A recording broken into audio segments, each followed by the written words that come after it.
সম্মানিত ভাই এবং বোনেরা, আসসালামু আলাইকুম। আশা করি আপনারা সবাই ভালো আছেন। আজকে আমি আপনাদের সঙ্গে শেয়ার করব যে অনলি মাত্র একটা ওষুধ দিয়ে আপনারা কিভাবে আপনার মুরগির ঠান্ডা রোগ থেকে সুস্থ করবেন।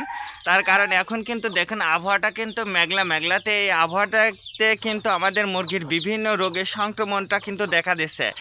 আর এই সংক্রমণের থেকে যদি আপনারা আপনার মুরগিকে সুস্থ তো এই ঠান্ডা রোগ থেকে যদি আপনারা আপনার মুরগিগুলোকে সুস্থ রাখতে চান, তাহলে আমি অনলি মাত্র একটা ওষুধ দেখাবো, যে ওষুধ দিয়ে আমি আমার মুরগিগুলোকে সুস্থ রাখি এবং 12 মাস।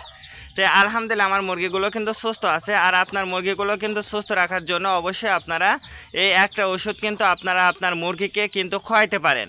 তো ঠান্ডা লাগার লক্ষণটা আমি আপনাদেরকে বলে দিই। আমাদের মুরগিগুলো যখন ঠান্ডা লাগে আমি যেটা দেখি আর কি, সেটা কিন্তু ঝিমানো রোগ।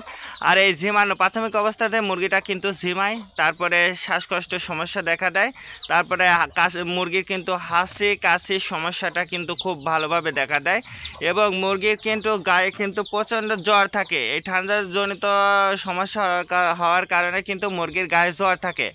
আর এই রকম সমস্যা যখনই আপনি দেখবেন তখনই কিন্তু আপনার মুরগির চিকিৎসাতে যেতে হবে। সেটা যে সমস্যা হয়েছে সেই সমস্যার কিন্তু পুরো চিকিৎসাতে যেতে হবে। যদি আপনি চিকিৎসাতে যাইতে না পারেন তাহলে কিন্তু আপনার মুরগিগুলো কিন্তু মারা যেতে পারে। এই জন্য আপনারা সর্বোচ্চ চেষ্টা করবেন আপনার মুরগিকে সুস্থ রাখার জন্য। অবশ্যই ওষুধ ব্যবহার করতে হবে। আর আমি যেহেতু অনলি মাত্র একটা ওষুধ দেখাবো যে আপনার মুরগিগুলো সুস্থ রাখার জন্য, একটা মাত্র মুরগির ওষুধই কিন্তু যথেষ্ট। মুরগিগুলো যখন ঝিমায় তখন কিন্তু সাধারণত দেখবেন যে আমাদের মুরগি কিন্তু খাবার খাওয়াটা বন্ধ করে দেয়।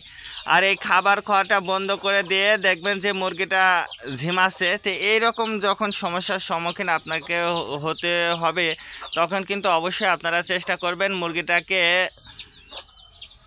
চিকিৎসা পদ্ধতিটা অর্থাৎ চিকিৎসা করতে হবে, ওষুধটা দিতে হবে। আর আমরা কিন্তু যেহেতু গ্রামে বাস করি, সেক্ষেত্রে কিন্তু আমরা কিন্তু সঠিক সময় সঠিক ওষুধটা কিন্তু দিতে পারি না। তার কারণ আমাদের হাতের নাগালে কিন্তু ওষুধটা থাকে না। আর এই ওষুধ না থাকার কারণেই কিন্তু আমরা সঠিকভাবে চিকিৎসা পদ্ধতিটা দিতে পারি না বা চিকিৎসা করতে পারি না।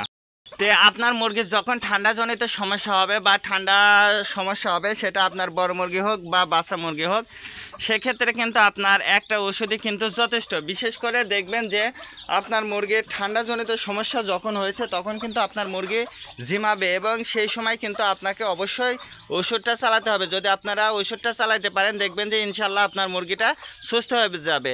তো এটা হচ্ছে সিপ্রো, এক কথায় সিপ্রো। আপনার যে কোনো কোম্পানির কিন্তু আপনারা এই ওষুধটা ব্যবহার করতে পারবেন, এবং এই ওষুধটা যদি আপনারা নিয়ম করে যদি 3 দিন খান তাহলে দেখবেন যে ইনশাল্লাহ সুস্থ হয়ে যাবে। আর 3 দিন যদি সুস্থ না হয় সেক্ষেত্রে অবশ্যই আপনাকে 5 দিনের ডোজ করতে হবে। তো আপনি এই ভিডিওটা যদি কে কোন জেলা থেকে দেখছেন অবশ্যই কমেন্টের মাধ্যমে জানিয়ে দেবেন, এবং আপনার মুরগির যদি কোনো সমস্যা হয়ে থাকে অবশ্যই আমাদেরকে কমেন্টে জানাবেন। আপনি যদি আমাদের চ্যানেলে নতুন হয়ে থাকেন তাহলে অবশ্যই আমাদের চ্যানেলটা সাবস্ক্রাইব করবেন। আজকে এ পর্যন্ত ভালো থাকবেন। আল্লাহ হাফেজ।